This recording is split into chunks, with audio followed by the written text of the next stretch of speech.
দেখ তোমরা টিচার সাথে অনেক এনজয় করেছো আশা করি, এবার যা এনজয় করেছো সব ভুলে গিয়ে এবার আজকে নতুন করে আবার শুরু করো, 4th সেমিস্টারের জন্য মন দিয়ে শুরু করো। কারণ এই চ্যাপ্টারটা চেঞ্জ ইন পিএসআর মানে এইখানটা বেস পুরো অ্যাডমিশনের উপর নির্ভর করছে, রিটায়ারমেন্ট ডেথ সব, রিটায়ারমেন্ট বলো ডেথ বলো, এই তিনটে নির্ভর করছে কিন্তু এই চ্যাপ্টারটাকে change in profit sharing ratio. যদি রেশিওতে না ভাগ করতে পারো এই তিনটে চ্যাপ্টার করতে পারবে না, আর এই তিনটে চ্যাপ্টারে 4th সেমিস্টারে দাঁড়িয়ে আছে। আগে একটা কথা বলে দিন, এই যে এই কটা আইটেম এইগুলোকে বলা হয় অ্যাকুমুলেটেড প্রফিট। অ্যাকুমুলেটেড প্রফিট কি বলা হয় এইগুলোকে? আর এইগুলোকে কি বলা হয়? Accumulated loss. দেখো কি কি, জেনারেল রিজার্ভ এটা হচ্ছে accumulated profit, profit and loss, investment fluctuation reserve, compensation reserve, workman compensation reserve, এটাকে বলা হয় অ্যাকুমুলেটেড প্রফিট। আর প্রফিট এন্ড লস দেখো দুটো জায়গায় আছে, প্রফিট এন্ড লস, আবার এখানেও প্রফিট এন্ড লস। যদি বলে দেয় ব্র্যাকেটে ডেবিট, ডেবিটের প্রফিট এন্ড লস, তাহলে বলতে ভাবতে হবে ওটা অ্যাকুমুলেটেড লস। আর যদি অঙ্কের মধ্যে মেনশন থাকে ক্রেডিট প্রফিট এন্ড লস, তাহলে ওটা ভাবতে হবে অ্যাকুমুলেটেড প্রফিট। কথা বোঝা গেল না গেল না? বোঝা গেল? অ্যাকুমুলেটেড প্রফিট কোনটাকে বলবো না, এখানে হলো প্রফিট এন্ড লস লেখা আছে, ব্র্যাকেটে ক্রেডিট লেখা আছে, তাহলে ওটা বুঝবো অ্যাকুমুলেটেড প্রফিট। ওটা অ্যাকুমুলেটেড লস কি করে বুঝবে? প্রফিট এন্ড লস ডেবিট লেখা আছে, সেটা হচ্ছে অ্যাকুমুলেটেড লস। তাহলে অ্যাকুমুলেটেড প্রফিট কোনগুলোকে বলা হয়? জেনারেল রিজার্ভকে অ্যাকুমুলেটেড প্রফিট বলা হয়, প্রফিট এন্ড লস ক্রেডিটকে অ্যাকুমুলেটেড প্রফিট বলা হয়, ইনভেস্টমেন্ট ফ্ল্যাকচুয়েশন রিজার্ভকে অ্যাকুমুলেটেড প্রফিট বলা হয়, আর কোনটাকে অ্যাকুমুলেটেড প্রফিট বলা হয়? ওয়ার্কম্যান কম্পেনসেশন রিজার্ভ, একেও অ্যাকুমুলেটেড প্রফিট বলা হয়। এবার এইদিকে চলে আসলে অ্যাকুমুলেটেড লস, এই তিনটে আইটেমকে অ্যাকুমুলেটেড লস বলা হয়। এবার এগুলো জেনে লাভটা কি আমার দাদা? জেনে লাভ হচ্ছে একটাই, ধরো আমি একটা এক্সাম্পল দিচ্ছি, PQR এই তিনটে পার্টনার আছে, তাদের ওল্ড রেশিও হচ্ছে 4:3:2, 4:3:1, এই হচ্ছে তাদের ওল্ড রেশিও। নিউ বলে দিয়েছে 1:1:1। তাহলে তুমি কিভাবে এই টাকাটাকে ভাগ করবে সেটা আমি দেখাবো হচ্ছে এই অঙ্কটাতে, অ্যাকুমুলেটেড প্রফিট অ্যাকুমুলেটেড লসে। ধরো আমি একটা এক্সাম্পল দিচ্ছি, জেনারেল রিজার্ভের অ্যামাউন্ট আছে 30,000 টাকা। আচ্ছা ধরে নাও তোমরা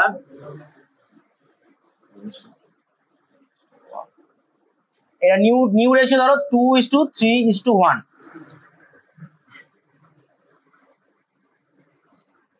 তাহলে এই টাকা যদি আমি ধরো জেনারেল রিজার্ভ ধরলাম আমি 60,000 টাকা, তোমাকে বইয়ের মধ্যে মেনশন করে দেবে ধরো জেনারেল রিজার্ভ মেনশন করে দিয়েছে 60,000 টাকা। এবার আমি কি করে করবো? অ্যাকুমুলেটেড প্রফিট মেনশন করে দিয়েছে 60,000 টাকা। দেখো এই যে 60,000 টাকা যেটা আছে, আমি এই অ্যাকাউন্টিং ট্রিটমেন্টটা বলছি, এই 60,000 টাকাটাকে আমি ওল্ড রেশিও ভাগ করবো, 4:3:1 এ ভাগ করবো, যেটাই হচ্ছে ধরো 60,000 টাকার 4:3:1, 4/8, তাই তো 4/8 2 3 30,000, একটা হবে 30,000, আমি 30 কে লিখছি, আবার 3 ওটা পারছে না, 60 × 3/8, তাহলে 2 4 যা 8, 2 3 যা 6, 2 2 যা 15, 7,500, 7 5 × 3 5 15, 1 71 20।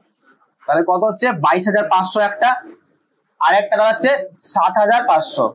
তাহলে আমি দেখো এই 60,000 টাকা ব্যালেন্সটাকে আমি ওল্ড রেশিও প্রথমে ভেঙে নিলাম, 30,000 টাকা, 22,500 টাকা, আর একটা আছে 7,500 টাকা। এবার আমায় কি করতে হবে?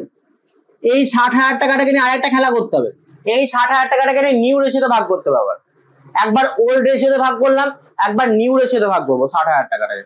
এই যে 60,000 টাকা যেটা আছে এটাকে আমি ওল্ড রেশিও একবার ভাগ করলাম, একবার নিউ রেশিও ভাগ করবো, 2/6, 3/6, 1/6। তার মানে কত হবে? 20,000, 30,000, আর কত হবে বলো? 10,000। এবার একটা জিনিস বোঝো, এখানে আমি কি লিখেছি? ক্রেডিট। এখানে যদি ক্রেডিট হয় নিচেটা উল্টো হয়ে যায় ডেবিট, ঠিক আছে? এবার আমি মাইনাস করব, 30 থেকে 20 মাইনাস করলে কত হয়? 10। 22,500 থেকে 30,000 টাকা মাইনাস করলে কত হয় কেউ বলতে পারবে? 7,500। Very good. আর 10,000 থেকে 7,500 মাইনাস করলে 2,500। এবার আমি একটা কথা বলি, শুনবে ভালো করে, এই 30,000 টাকার 20,000 টাকার মধ্যে কে বেশি অ্যামাউন্ট? কার বেশি অ্যামাউন্ট? 30,000 টাকা। তার সাইন কি আছে? ক্রেডিট। তার মানে এখানে ক্রেডিট হবে। 22,500 আর 30,000 টাকা, কোনটা বেশি অ্যামাউন্ট? 30। 30 এর কি অ্যামাউন্ট আছে? ডেবিট। 10,000 টাকা 7,500, কার বেশি?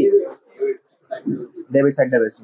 তার মানে যখন আমরা জার্নাল এন্ট্রি করব তখন কি করব? Q's capital account debit, R's capital account debit to P capital account. কেমন জার্নাল এন্ট্রিটা হবে? কিউজ ক্যাপিটাল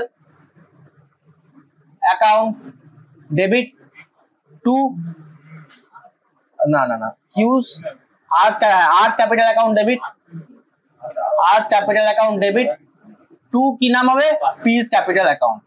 কত টাকা দাদা অ্যামাউন্টটা হবে? টোটাল হবে 10,000 টাকা, একজন নিচে 7,500, আরেকজন হচ্ছে 2,500। কথা বোঝা গেল না গেল না? কথা বোঝা গেল? বলো কি কারা বুঝতে পারিস নি হাত তোল। সেই 60,000 টাকাটাকে শুধু আমি ওল্ড রেশিও আবার ভাগ করলাম, এই 60,000 টাকাটাকে নিউ রেশিওতে ভাগ করেই তো তারপর আবার নিউ রেশিওতে ভাগ করলাম। কথা বোঝা গেল না গেল না? ঠিক আছে, এরপরে ধরো একটা আমি আর একটা অঙ্ক দিচ্ছি, ধরো 60,000 টাকা জেনারেল রিজার্ভে আছে আর প্রফিট এন্ড লসে একটা অ্যামাউন্ট আছে সেটা হচ্ছে 30,000 টাকা। তাহলে আমি কোথায় কিভাবে ডিস্ট্রিবিউট করব?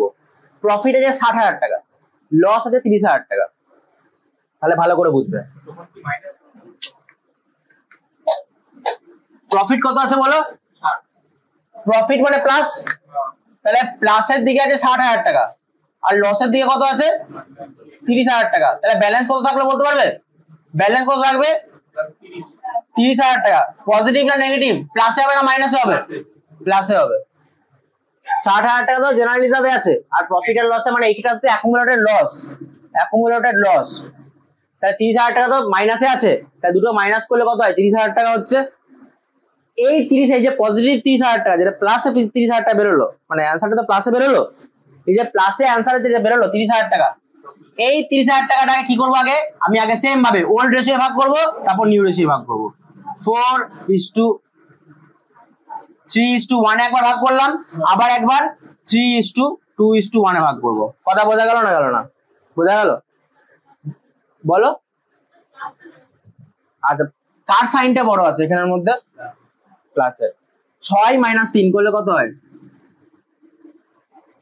3। তাহলে এখানে প্লাস লিখিস না মাইনাস লিখিস? কিছু লিখিস না, মানে প্লাস প্লাস তো। হ্যাঁ দাদা, এখানে লস থাকলে কি হবে? এবার দেখ ভালো করে, তাহলে আগে 4:3:1 ভাগ করবো, তারপরে 3:2:1 ভাগ করবো। তাহলে অ্যামাউন্টটা কত হবে দেখে নে। 30,000 টাকা যদি আমি 4/8, 4/2, একটা হবে 15, একটা 15,000 টাকা আর এটা 3/8, 4×2=8, 2×4=8, 15, 7,500, 6। দেখতো একবার কত? 3,250 টাকা আসছে নাকি? 30,000 টাকা ইন্টু 3/8 কত? একবার 30,000 টাকা ইন্টু 3/8 ক্যালকুলেটরে কত? 30,000 টাকা ইন্টু 3/8, 2×4=8, এখানে হচ্ছে 15,000 টাকা, 2×2=4 মানে 7,500 টাকা, 2×3=6, 2×2=4, 2×5, হ্যাঁ 30,000 টাকা ইন্টু 3/8 কত আসছে? ও 11,250 টাকা, ঠিক। আর একটা কর 1/8, তাহলে ওটা দেখ 3,250 টাকা আসছে মনে হয়, 3,750 না, 3,750। দেখ তাহলে এই পজিটিভ যে রেজাল্টটা বেরোলো সেটাকে আমি ডেবিট সাইডে ভাগ করলাম, মানে ক্রেডিটে ভাগ করলাম, কোনটায়? Old ratio. কথা বোঝা গেল?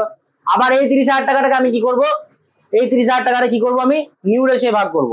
3/6, তাহলে 30,000 টাকাকে আমি আগে 3/6, 2/6, 1/6, তাহলে 3×2=6, 15,000 টাকা, 15,000 টাকা, 2/6, 3, 10,000 টাকা, আর একটা হচ্ছে 5,000 টাকা।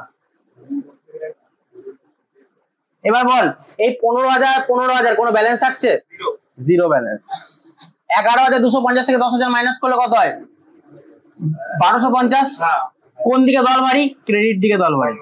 5,000 থেকে 7,500, 3,750 মাইনাস করলে কত হয়? 1,250। কোন দিকে দল ভারী? ডেবিট দিকে। তাহলে কি হবে? R's capital account debit to Q's capital account. Journal এন্ট্রিটা কি হবে? আর্স ক্যাপিটাল অ্যাকাউন্ট ডেবিট,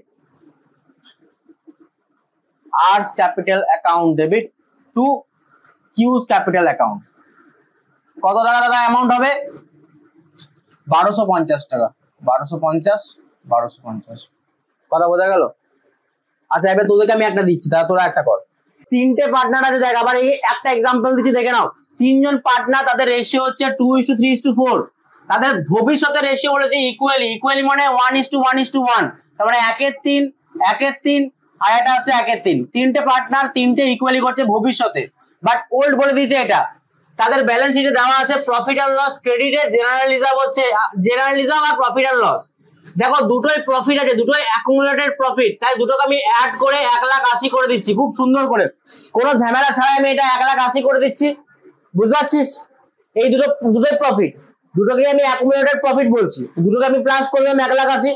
তাহলে এই 1,80,000 কে প্রথমে আমি ওল্ড রেশিও ভাগ করবো, 2-এর নয়, 3-এর নয়, 4-এর নয় করে, 40,000, 60,000, 80,000 লিখে দিলাম, ঠিক আছে। আবার এই 1,80,000 কে আমি ইকুয়ালি ভাগ করবো, বলেছি ইকুয়ালি ভাগ করতে, নিউতে ভাগ করলাম, বেড়েছে 60, 60, 60, ঠিক আছে। একটা ছিল ক্রেডিট ব্যালেন্স, নিচেটা হলো ডেবিট ব্যালেন্স। এবার একটা কথা বল, 40 বড় না 60 বড়? মাইনাস করলে কত হয়? 20,000। সাইন কি হবে? ডেবিট, কারণ সাইন কি আছে এখানে? ডেবিট। এখানে কোনো ব্যালেন্স নেই, এই দুটোর মধ্যে বড় কোনটা? 80, 80 সাইন কি, তাহলে কি হবে? কথা বোঝা গেল? তার মানে অসীম হবে debit, Asim account debit to Tahir account, কথা বোঝা গেল? এবারে তোমার জার্নাল, এই দেখো ডেবিট কোনটা আছে? অসীমটা, আর ক্রেডিট কোনটা আছে? তাহির। তাহলে Asim account debit to Tahir account, ঠিক আছে। একটা ডেবিট সাইড হয়, এটা ডেবিট সাইড বলা হয়, এটাকে ক্রেডিট সাইড বলা হয়, কেমন? এরপরে তোমাদের যদি একটা অঙ্ক দেয় এরকম, অসীম, রতন টাটা, এই যাই হোক তাহির, তিনজন পার্টনার আছে, 2:3:4, নিউ রেশিও সেম, সবকিছু সেম। আমি শুধু লিখলাম এখানে প্রফিট আর লস ডেবিটে, মানে এটা লস, আর এইটা আছে প্রফিট।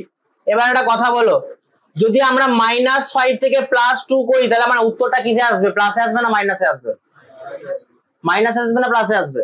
মাইনাসে। মাইনাস কত হবে? 3, তাই তো? ঠিক বলছি না ভুল বলছি? ঠিক বলছি তো? তাই যেটা ব্যালেন্সটা আসছে, ধরো 1,80,000 এটা লস, আর 90 হচ্ছে প্রফিট, তাহলে আমার উত্তরটা কিসে আসবে? লসে আসবে না প্রফিটে আসবে? বলো। হ্যালো, 1,80,000 হচ্ছে লস, 90 হচ্ছে প্রফিট, তাহলে প্লাসটা বেশি না মাইনাসটা বেশি? মাইনাসটা বেশি তো। মাইনাস করলে কত হচ্ছে? 90,000। তাহলে এটা তার প্রফিট হচ্ছে না, এটা লস হয়ে যাচ্ছে তো। তাহলে যদি লস হয়, অ্যাকুমুলেটেড লস, আমি একটা কথা বলছি, অ্যাকুমুলেটেড লস যদি হয়, তাহলে কি হবে? ওই যে ফরম্যাটটা সবটাই একই, প্রথমে লিখবো ডেবিট, তারপর লিখবো ক্রেডিট, লসটা হয় ডেবিটে, ঠিক আছে। ডেবিটে আমি কি করলাম? ওল্ড রেশিও ভাগ করলাম 2:3:4 এ, আবার ওইটাই নিউ রেশিও ভাগ করলাম 1:3, 1:3, 1:3, 1/3, 1/3, ব্যালেন্স বেরোলো, লিখে দিলাম। সাইন সেম, যেরকম করা সেরকমই। লস হলে কি করব? ক্রেডিটটাকে ডেবিট করে দেবো, কথা বোঝা গেল না? গেল না? ব্যাস, এইটাই, আর কিছু ডিফারেন্সিয়েট নেই। অ্যাকুমুলেটেড প্রফিট, অ্যাকুমুলেটেড লস থেকে এই কোশ্চেনটাই আসবে। দেখ ভালো করে, ইনভেস্টমেন্ট ফ্ল্যাকচুয়েশন রিজার্ভ এর বাইরে একটা কোশ্চেন যাবে না। তোদের ওয়েস্ট বেঙ্গল বোর্ডে 4th সেমিস্টারে এর বাইরে একটা কোশ্চেন যদি দেয় ইনভেস্টমেন্ট ফ্ল্যাকচুয়েশন রিজার্ভ, তাহলে আমাকে বলিস, কারণ এই 5টা কেস স্টাডি নিয়ে তোদের অঙ্ক ঘুরিয়ে দেবে। প্রথমে দেখ বলেছে PQR রেশিও 3:2:1, তাদের আবার নিউ রেশিও বলে দিয়েছে ইকুয়ালি, আমার জেনে লাভ নেই। সবসময় মনে রাখবি investment fluctuation reserve old ratio ভাগ হয়। কোন রেশিও? ওল্ড রেশিও ভাগ হয়ে যাবে, কেমন? বেশ, আমি একটা কথা সুন্দর করে বলি, শোন। ধর তোর বাবার কাছে তুই 15,000 টাকা চাইলি, তোর বাবা তোকে 15,000 টাকা দিল, তুই 15,000 টাকাতে এমন জায়গায় নষ্ট করে ফেললি যে তোর আর দ্বিতীয়বার বাবার কাছে ভিখারির মতো চাওয়ার ক্ষমতা নেই, বা মায়ের কাছে চাওয়ার ক্ষমতা নেই, ঠিক আছে। কিন্তু তাও তোর স্কুলে 5,000 টাকা ফিস লাগবে, তো বাবা দেবে কি দেবে না? দেবে কি দেবে না? দেবে, বাবা দেবে। তোর বাবার কাছে আলাদা করে রিজার্ভে টাকা রাখা থাকে, যেটা তোকে সবটা দেয় না, কিছু অল্প সংখ্যক তোকে টাকা দেয়, তুই যত চাস তার থেকে কম টাকায় তোকে দেবে। এরকমই দেখ, একটা সোনার দাম, ধরো একটা সোনার দাম আছে, সোনার দাম 1,00,000 টাকা আছে, সেটা হঠাৎ করে দাম কমে গেল, তো বাবা কি করছে? আলাদা করে টাকা সরিয়ে রাখছে। মানে ধর 5,000 টাকা ইনভেস্টমেন্ট কোথাও করে রেখেছিলাম, 4,88,000 টাকা আমার কমে গেল দামটা, ওই ইনভেস্টমেন্টের ভ্যালুটা কমে গেল, বাবা আছে রিজার্ভ, বাবার নাম কি এখানে? রিজার্ভ, বলছে আমি আছি ভাই, অল ইজ ওয়েল। তাহলে এই 30,000 টাকা কি বলছে বাবা, যে 30,000 টাকা অবধি তোর যদি লস হয় কোনো, আমি আছি, কিন্তু 30,000 টাকার বেশি লস হলে তুই এবার আয় বিট খাবি। 30,000 টাকা অবধি আমি, আমার বাবা আছে, 30,000 টাকার উপরে গেলে আমার বাবা নেই। কথা বোঝা গেল না? গেল না? রিজার্ভ মানে হচ্ছে বাবা ধরে রাখ, যে বাবা মা আমাকে সাপোর্ট করছে 30,000 টাকার উপরে, তার বেশি যখন লস খাবি তখনই যে চরম বিট খাবি, এই হচ্ছে ব্যাপার। তাহলে প্রথম যে কন্ডিশনটা, 5 লাখ টাকা ইনভেস্টমেন্টের ভ্যালু ছিল, সেটা কোনো ইনফরমেশন নেই, তাহলে শোন ভালো করে কি হতে পারে। দেখ কেস 2 টা দেখ, 5 লাখ টাকা ইনভেস্টমেন্ট ছিল, মার্কেট ভ্যালু এখনো 5 লাখ টাকায় আছে। দেখ আমাদের যখন কোনো টাকা লাগছে না, দেখ 5 লাখ টাকা ছিল, কোনো ইনফরমেশন নেই, তার মানে এই টাকাটা জেনারেল রিজার্ভের মতো ভাগ হয়ে যাবে পার্টনারদের মধ্যে, নর্মাল পার্টনারদের মধ্যে ভাগ হয়ে যাবে। কি রকম ভাগ হবে? Investment fluctuation reserve account debit to P to Q to R বলে, যেরকম ওয়ার্কম্যান কম্পেনসেশন ফান্ডটা দেখালাম, মানে ইনভেস্টমেন্টটাকে ভাগ করে দেবো, রিজার্ভটাকে ভাগ করে দেবো তিনজনের মধ্যে, যদি কোনো ইউজ না হয়। তো 30,000 টাকা তো বাবা তোর জন্য রেখেছিল, সারা বছরে তুই হচ্ছিস মানে চরম গিফটে, তুই কোনো টাকা ইউজই করিস নি, তো বাবা তো ইচ্ছা করে 30,000 টাকা দিয়ে লাস্টে ফোন কিনে দিল একটা বছরের শেষে। তুই ভালো ছেলে, কোনো ইউজ করিস নি, তুই কোনো খরচা নেই, সুখী হয়ে দিল। তার মানে দেখ 5 লাখ টাকা ছিল, কোনো ইনফরমেশন দেওয়া নেই, তার মানে এই 30,000 টাকাটা তিনজনের মধ্যে ইকুয়ালি ভাগ হয়ে যাবে। আবার 5 লাখ টাকা ছিল, 5 লাখ টাকা ইনভেস্টমেন্ট ভ্যালু আছে, তাহলে এই 30,000 টাকার কোনো কাজ নেই, এই 30,000 টাকা নর্মাল ভাগ হয়ে যাবে। 5 লাখ টাকা ছিল, 4,88,000 টাকা হয়ে গেছে, তার মানে কমে গেছে, তাহলে বাবা আছে। 5 লাখ টাকা ছিল, 4,88,000 হয়ে গেছে, কত কমেছে বলতে পারবি ভাই? 12,000 টাকা কমে গেছে। তাহলে এই 12,000 টাকা যখন কমে গেছে, তখন কি আছে? বাবা আছে, জেনারেল এই ইনভেস্টমেন্ট ফ্ল্যাকচুয়েশন রিজার্ভ আছে। কত দিতে বলেছে? 30,000 টাকা অব্দি। তারপরে বাবা 12,000 টাকা দিয়ে দিল, এখনো বাবার কাছে 18,000 টাকা আছে, ওটা পুক করে পার্টনাররা নিয়ে নেবে। কথা বোঝা গেল না? গেল না? 5 লাখ টাকা ছিল, 4,88,000 টাকা এখন দাম দাঁড়িয়েছে, তাহলে কত টাকা শর্ট পড়ছে? 12,000 টাকা। कितना शॉर्ट पड़ रहा है? 12,000। 5 लाख था वैल्यू, अब कितना आ गया? 4,88,000। कितना शॉर्ट है? माइनस करो, 12,000 है। पापा कितना दे रहा है? 30,000, उसमें से 12,000 चला है, फिर भी 18,000 तो मेरे हाथ में है, हो सकता है? नहीं हो सकता। 5 लाख টাকা ভ্যালু আছে, 4,46,000 হচ্ছে, তার মানে আমি যদি এটাকে মাইনাস করি, এটা থেকে এই ভ্যালুটা থেকে যদি আমি এই ভ্যালুটাকে মাইনাস করি, তাহলে আমার উত্তর দাঁড়াচ্ছে 54,000 টাকা। কত দাঁড়াচ্ছে? 54,000। বাবা নেই আর। বাবা কত দিয়েছে? বাবা আছে 30 অব্দি, বাবা আছে 30 অব্দি, তাহলে এখনো 14,000 টাকা বাকি। কত? 24,000 টাকা। এই 24,000 টাকা তোকে বন্ধুদের কাছ থেকে ধার করতে হবে অ্যারেঞ্জ করার জন্য। কথা বোঝা গেল না? গেল না? বাবা কত দিয়েছে? 30,000 টাকা অব্দি, তার বেশি কিন্তু দেবে না। ওটা কন্ডিশনটা বলছি। 5 লাখ টাকা, তুই ছেলে আমার দারুণ ছেলে, 5 লাখ টাকা ভ্যালু ছিল, 5,06,000 টাকা গেছে, দাম বেড়ে গেছে, তার মানে এই রিজার্ভটা তো আমার ছেলে এমনিই পাবে, কাজেই আসেনি কোনো এক্সট্রা। হ্যাঁ 6,000 টাকা এক্সট্রা আছে, তাহলে আমার 30,000 টাকাটা তো নর্মালি পাবে, আবার 6,000 টাকা ভ্যালুটাও পাবে। বোঝা গেল না? গেল না? বোঝা গেল? কম হলে বাবা আছে। এক্সাম্পল দিলাম, এবারে ম্যাথ করাবো যখন, তখন আরো ক্লিয়ার হবে। দেখো ইনভেস্টমেন্ট ফ্ল্যাকচুয়েশন রিজার্ভ প্রথমে পড়েছিল নো ইনফরমেশন, তার মানে 30,000 টাকাটা অ্যাজ ইট ইজ ভাগ করে দেবো পার্টনারদের মধ্যে। কেমন? পি এর মধ্যে, কিউ এর মধ্যে, আর এর মধ্যে। কি বলে? Investment fluctuation reserve account debit to P to Q R. কোন রেশিও? ওল্ড রেশিও, 3/6, 2/6 আর 1/6, এই তিনটে রেশিও ভাগ করে দিলাম। কথা বোঝা গেল? Case number 2 same as case number 1, বলেছে মার্কেট ভ্যালু আর কস্ট ভ্যালু দেখ দুটো এক, 5 লাখ 5 লাখ, তাহলে আমার কোনো কাজে আসছে না 30,000 টাকা, 30,000 টাকাটা সেম ভাবে ভাগ হয়ে যাবে। কথা বোঝা গেল? কেস নাম্বার 3 ছিল 5 লাখ, ওপরে ব্যালেন্স শিটে হয়েছে 4,88,000, তার মানে ডিফারেন্স কত টাকার? 12,000 টাকা লস হচ্ছিল। বাবা কত দেবে? বাবা আছে, বাবা কত দেবে? বাবা রিজার্ভে আছে 30,000 টাকা, তাহলে বাবা দিল 30,000 টাকা, তার মধ্যে 12,000 টাকা লস, তাহলে এখনো বেঁচে রয়েছে কত? 18,000 টাকা। এই 18,000 টাকাটা 3:2:1 ভাগ হয়ে গেল। কথা বোঝা গেল না? গেল না? ক্লিয়ার? আর দুটো কেস ইজি ক্লিয়ার করে দেবো। দেখ কেস 4 এটা দেখ, 5 লাখ টাকা ইনভেস্টমেন্ট ছিল, কস্টটা এটা কস্ট, মার্কেট ভ্যালু কত দাঁড়িয়েছে? 4,46,000, তার মানে কম কত পড়েছে? শর্ট কত পড়েছে? 54,000 এর শর্ট পড়েছে, তার মানে টোটাল ইনভেস্টমেন্ট যেটা লাগছে সেটা হচ্ছে 54,000। আর বাবার কাছে কত আছে টাকা ছিল? বাবার কাছে ছিল 30,000। কথা বোঝা যাচ্ছে না? যাচ্ছে না? 30,000 বাবার কাছে ছিল, লস কত টাকা? 54,000, তার মানে আমাকে নিজের পকেট থেকে আরো টাকা দিতে হচ্ছে। ওটা কি বলে দেবো? রিভ্যালুয়েশন। কত টাকা শর্ট পড়ছে? 24,000। প্রফিটটার বেলায় তো ড্যাং ড্যাং ড্যাং ড্যাং করে পার্টনার গুলো চলে আসছিল, লসটার বেলায় কে দেবে? পার্টনাররাই দেবে। প্রফিটের বেলায় পার্টনাররা 2 দিকে বসতো দেখ, তাহলে লসটা বেলায় নিচে বাই দিকে মানে উপরে বসবে ডেবিট সাইডে। কত টাকা লস চলো? প্রথমে রিভ্যালুয়েশন ডেবিট হবে, লস হয়েছে না 24,000 টাকা। এই 24,000 টাকাটা কারা দেবে বলতো? কোন তিনজন দেবে? পি কিউ আর কোন রেশিও দেবে? ওল্ড রেশিও দেবে। কত ওল্ড রেশিওটা কত? 3:2:1। তাহলে 12, 8 আর 4, 12,000, 8,000 আর 4,000। কথা বোঝা গেল না গেল না? Case 5 last case. দেখ ছিল 5 লাখ টাকা টোটাল ভ্যালু, তার মার্কেট ভ্যালু এখন কত দাঁড়িয়ে গেছে বলতো? 5,06,000 টাকা। আরে বাপ রে বাপ, লাভের উপর লাভ, সোনাই সুহাগা। 6,000 টাকা লাভ আছে, ঠিক আছে। রিজার্ভটা কোনো কাজে আসবে আর? তো রিজার্ভটা কারা পেয়ে যাবে? ওল্ড পার্টনারটা পেয়ে যাবে, ওল্ড রেশিও পেয়ে গেল। ফার্স্ট এন্ট্রি হচ্ছে এটা। কেস 5 এ 3টে এন্ট্রি হবে, ওল্ড রেশিও ভাগ হয়ে গেল 30,000 টাকাটা। এবার বল 5 লাখ টাকা ছিল, 5,06,000 হয়েছে, তাহলে আমার প্রফিট হয়েছে না লস হয়েছে? প্রফিট হয়েছে, মানে অ্যাসেটটা বেড়েছে, 6,000 টাকা লাভ হয়েছে। তাহলে তার এন্ট্রি হচ্ছে এটা, investment account debit to revaluation. সবসময় দেখ ইনভেস্টমেন্ট ক্রেডিটে ছিল, লস হচ্ছিল বলে।